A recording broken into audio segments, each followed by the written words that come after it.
let's dive into the hidden environmental story of a machine that, believe it or not, powers pretty much our entire world. I mean, seriously, think about it for a second. Almost every single product you own, your phone, the food in your fridge, the chair you're sitting on, it was probably moved by a forklift at some point. They are the absolute backbone of modern commerce. And that's the big question, isn't it?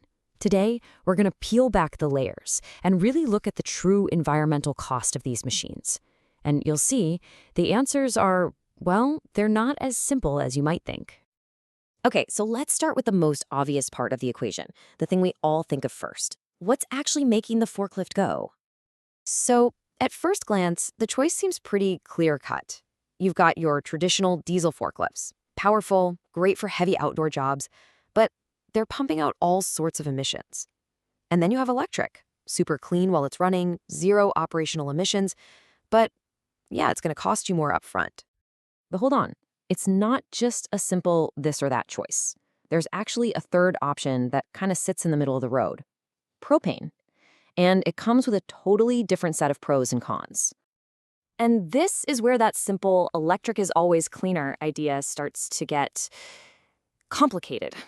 See, when you look at the emissions from actually generating the electricity to charge an electric forklift, a propane engine can, surprisingly, produce way fewer of certain harmful oxides. Kind of messes with the simple narrative, right? So if we're only looking at what's coming out of the tailpipe, or, the lack of one, you'd think, okay, electric wins, case closed. But the real story, the full environmental picture, goes so much deeper than just the fuel. All right, now let's leave the warehouse for a minute and go back to the factory, because what a forklift is made of is just as important as what powers it. And this is where the hidden environmental costs really start to pile up. The chassis, the mast, the whole frame, it's pretty much all steel. That's what makes these things so tough. But making steel, well, that has a massive footprint all on its own. Get this, it takes 20 gigajoules of energy. That's a huge amount of energy just to produce a single ton of steel. And here's what that energy cost looks like in terms of carbon. For every 1 ton of steel created for that forklift, almost 2 tons of CO2 are blasted into the atmosphere.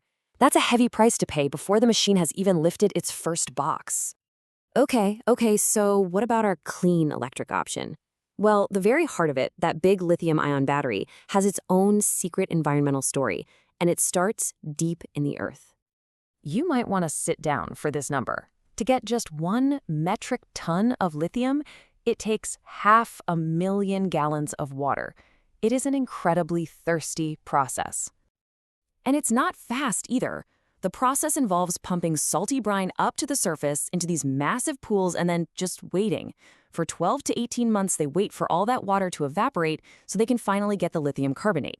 It is a long, slow, resource-heavy journey. So after all that energy, all that water, all that time, what happens when the battery dies? Well, the reality is pretty shocking. In a country like Australia, a staggering 98% of this incredibly valuable material just ends up in a landfill. Okay, so this brings us to a really important point. The story doesn't stop when you buy the forklift. No matter which one you choose, how you use it can totally change its environmental impact. This is the part of the story you get to write. One of the best ways to reduce waste is to just make things last longer. A good quality electric forklift can run for 20,000 hours. That's double the lifespan of a diesel model. That's a whole extra forklift you don't have to build.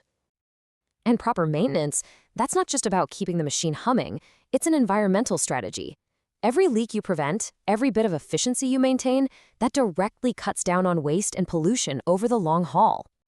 Now here's a lever you can pull that's incredibly simple, but also incredibly powerful. Just how much are you actually running the machine?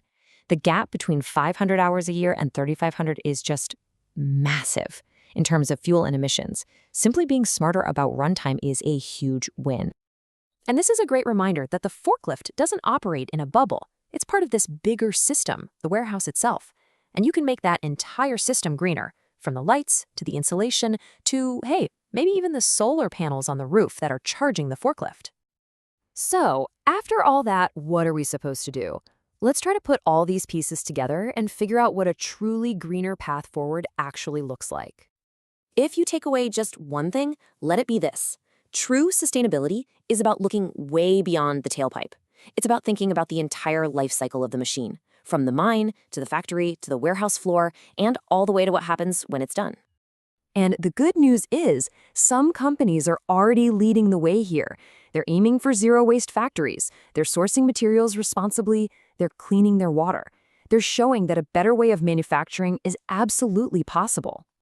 And that really changes everything, doesn't it? The question isn't just about a single purchase anymore. It's about a bigger commitment. It's about how we can build a smarter, more efficient, and truly sustainable system around these essential machines.